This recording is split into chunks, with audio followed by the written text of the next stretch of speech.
Selamat mendengarkan.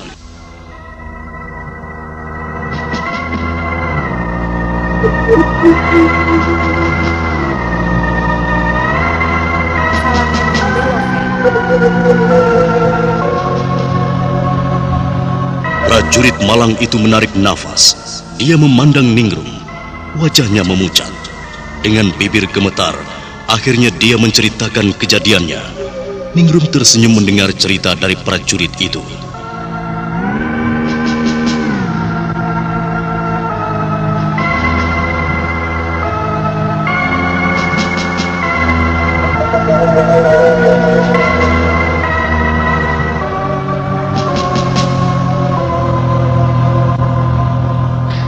Sebentar prajurit, aku mendengar ada ketidakbenaran dalam ceritamu itu.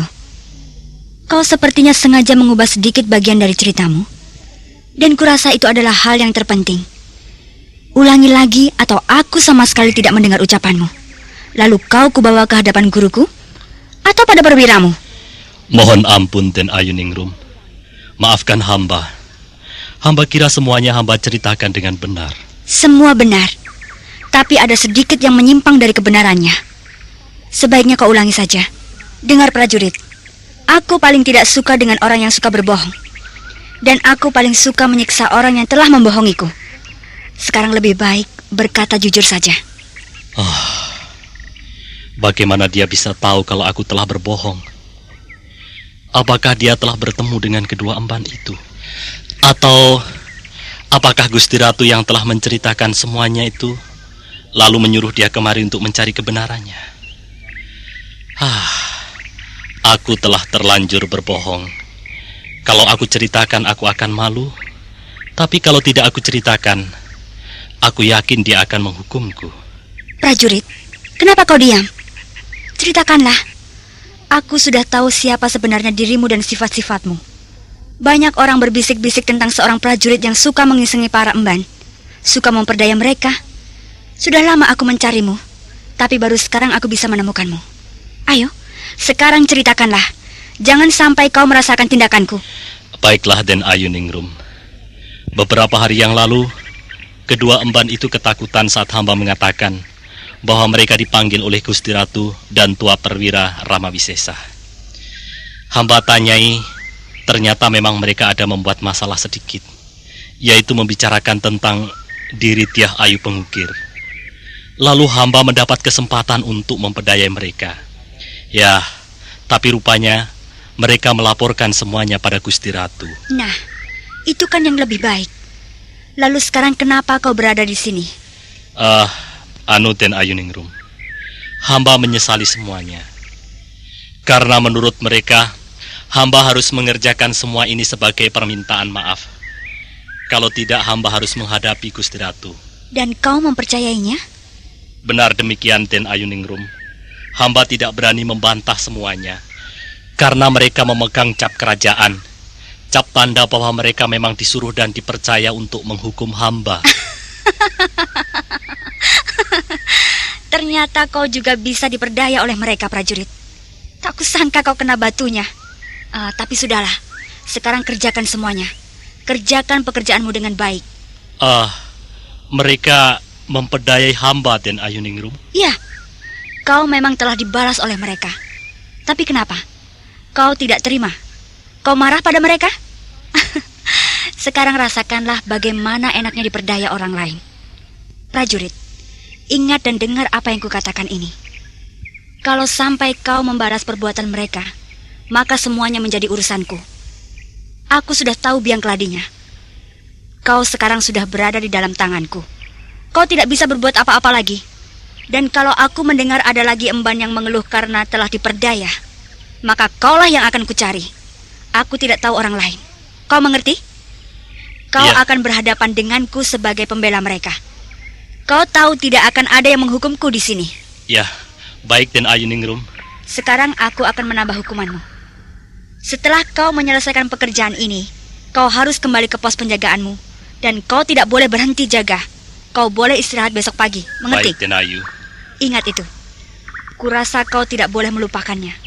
Aku akan selalu melihatmu, mengawasi apa yang kau kerjakan, berani kau meninggalkan pos penjagaanmu, maka aku akan menambah lagi semua hukumanmu.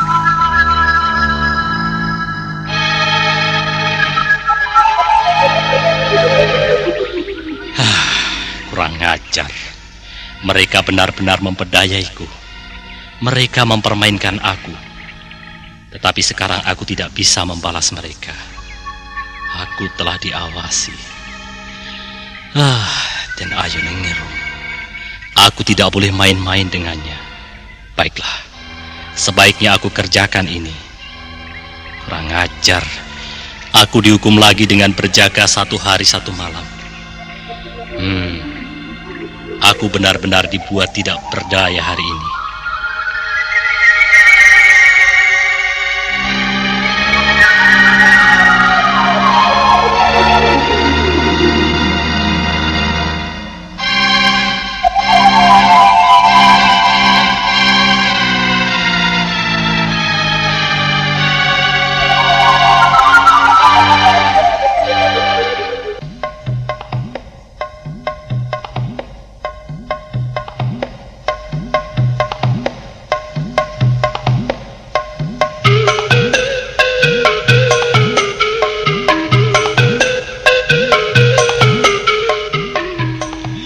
Saat itu Ningrum telah berada di luar Kaputren.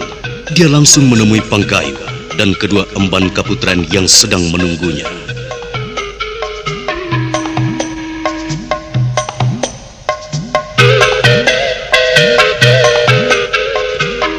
Bibi Emban, semuanya sudah beres. Kalian berdua tidak usah cemas. Kalau dia membalas lagi, katakan padaku, biar dia menjadi urusanku. Baik, Den Ayu Ningrum.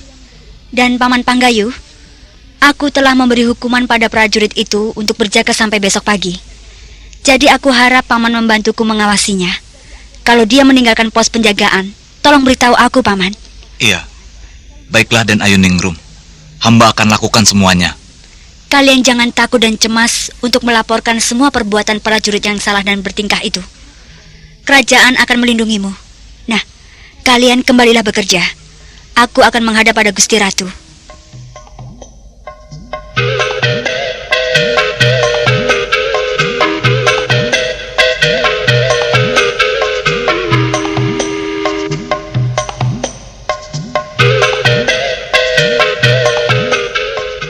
Dia memang seorang anak yang baik. Dia begitu memperhatikan orang-orang di keraton ini. Dan kuharap kalian tidak perlu cemas lagi. Laporkan saja semuanya pada beliau. Paman, apakah prajurit itu tidak akan membalaskan semuanya pada kami? Aku rasa tidak. Dia tak akan berani lagi.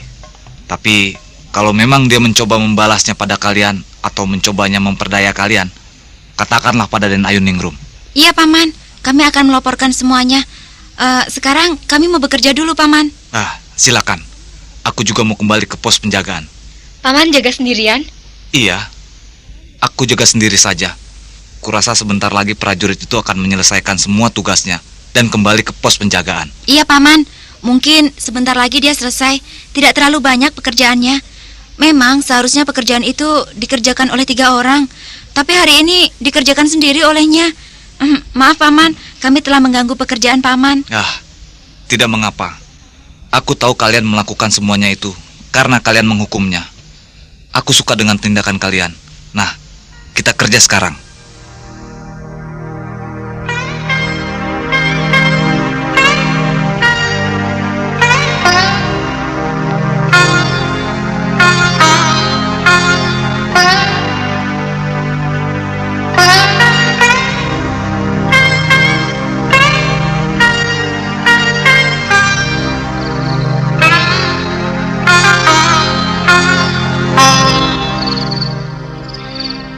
Sementara itu di dalam ruangan Kaputren di mana tinggal Diah Ayu Pengukil. Saat itu perempuan cantik yang tak lama lagi akan menjadi pengantin itu sedang duduk bersama pengasuhnya yang sekaligus menjadi pendampingnya di dalam Kaputren itu.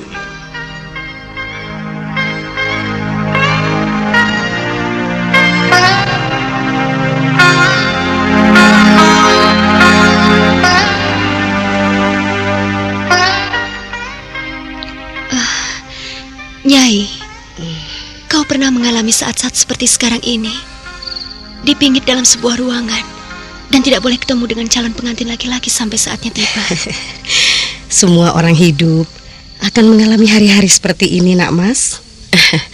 Tapi tentu saja caranya berbeda. Kita saat ini berada dalam lingkungan keraton. Kalau kita rakyat biasa dan tinggal di pelosok desa atau di kademangan, maka kita tidak terlalu ketat seperti ini. Mungkin saja pingitan itu akan dilakukan 7 atau 5 hari sebelum hari upacara itu tiba. Ada apa, Nak Mas Putri? Kau rindu dengan Gusti Prabu? Iya, Nyai. Terus terang aku rindu padanya.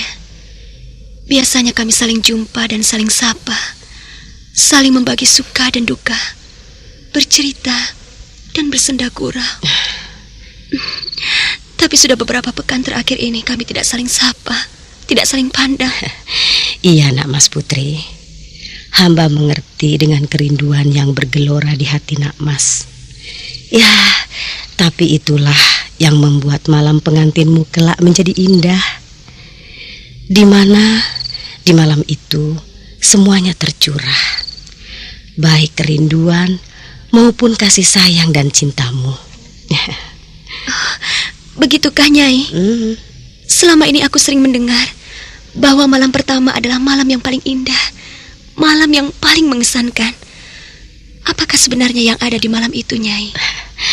Nak Mas Putri, bagi sebuah perkawinan, malam itu bukan saja sangat berarti, tapi malam itu adalah malam kita melepaskan segala-galanya. Malam kita memberikan kehormatan dan harga diri kita pada orang yang paling kita cintai. Begitu juga sebaliknya. Malam itu adalah malam pertama kita menyatukan raga dan rasa dengan tulus dan ikhlas, mempersatukan segala suka dan duka dalam sebuah pengertian. Malam pertama adalah sejarah yang tidak akan pernah terlupakan selama hidup kita. Nak Mas Putri, malam yang indah dan penuh dengan kenangan. Alangkah indahnya malam itu, Nyai. Aku bisa membayangkan semuanya. Malam yang akan menjadi kenangan. Lucu sekali kedengarannya, Nyai. Tapi aku justru takut.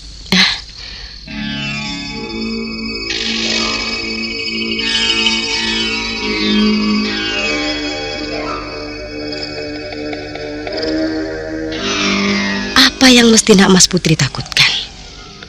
Tidak ada yang perlu ditakutkan dan dicemaskan, Nak Mas. Nak Mas dan Gusti Prabu saling mencintai, saling menyayangi. Ya, tidak perlu ada rasa takut. Aku takut malam itu akan menjadi yang sebaliknya, Nyai. Bukan kebahagiaan dan kasih sayang yang kudapat, tapi kesengsaraan dan penderitaan, serta kesedihan. Oh, Nak Mas Putri, kenapa berkata seperti itu?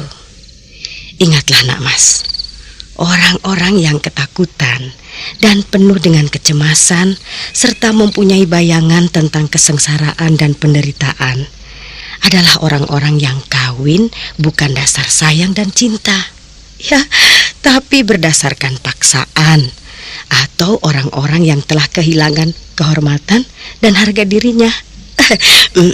Maafkan hamba, Nak Mas, ya. Maaf, Nak Mas Putri. Hamba yakin Nak Mas adalah orang yang selalu menjunjung tinggi harkat dan martabat, menjunjung tinggi kehormatan dan harga diri. Ya, jadi Nak Mas tidak perlu takut dan cemas. Tidak ada alasan Nak Mas memikirkan semuanya itu. Aku tidak mencemaskan dan memikirkan itu, Nyai. Tapi entahlah, mengapa jauh di sudut hatiku ada getaran-getaran yang selalu membuatku cemas, membuatku takut, dan sepertinya membuatku tidak kuasa untuk menghadapi perkawinan ini. Nak Mas Putri, kenapa kau berkata seperti itu? Perkawinan adalah sesuatu yang suci dan agung. Perkawinan tidak perlu ditakuti. Nak Mas dan Gusti Prabu saling mencintai. Semua tahu itu. Semua mengerti. bukan yang ada di keraton ini saja, tapi seluruh pendekar di tanah Jawa ini semuanya tahu dan kenal dengan Nak Mas, dan tahu hubungan Nak Mas dengan Gusti Prabu. Ya, jangan Nak Mas berkata tidak kuasa untuk menghadapi semuanya. Terus terang, Nyai, aku merasakan sesuatu yang selalu mengusik. Aku sudah berusaha menekannya dan menghilangkannya, tapi sulit sekali rasanya. Setiap kali aku membayangkan malam perkawinan kami, saat itu juga perasaan itu muncul dan menggoda jiwaku. Apakah memang begitu perasaan itu, Nyai? Maaf Nak Mas Putri, hamba belum begitu mengerti dengan perasaan itu. Hamba tahu apa yang sebenarnya Nak Mas Putri rasakan. Bisakah Nak Mas menceritakannya? Ya, maklum, hamba baru di sini, baru bersama-sama dengan Nak Mas Putri.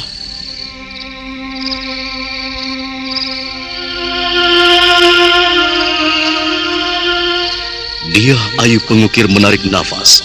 Dipandanginya wajah setengah tua di depannya itu dengan tatapan sendu. Lalu dia beranjak dari duduknya. Dia menuju ke jendela. Lama gadis cantik itu memandang ke arah hamparan rumput yang luas yang membentang di depannya.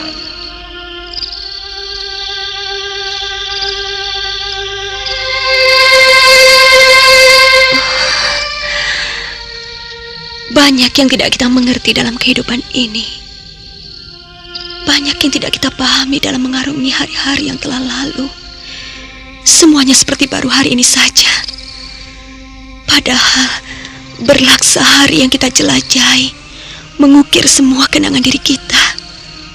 Oh, akankah semuanya itu sirna saat dimana kita mulai mengenal arti kehidupan itu yang sebenarnya? Saudara pendengar, bagaimana kisah selanjutnya? Apakah yang sebenarnya dirasakan oleh dia Ayu Pengukir? Untuk mengetahui jawabannya, ikuti terus serial Mantra Naga Bumi ini pada radio kesayangan Anda. Sampai jumpa.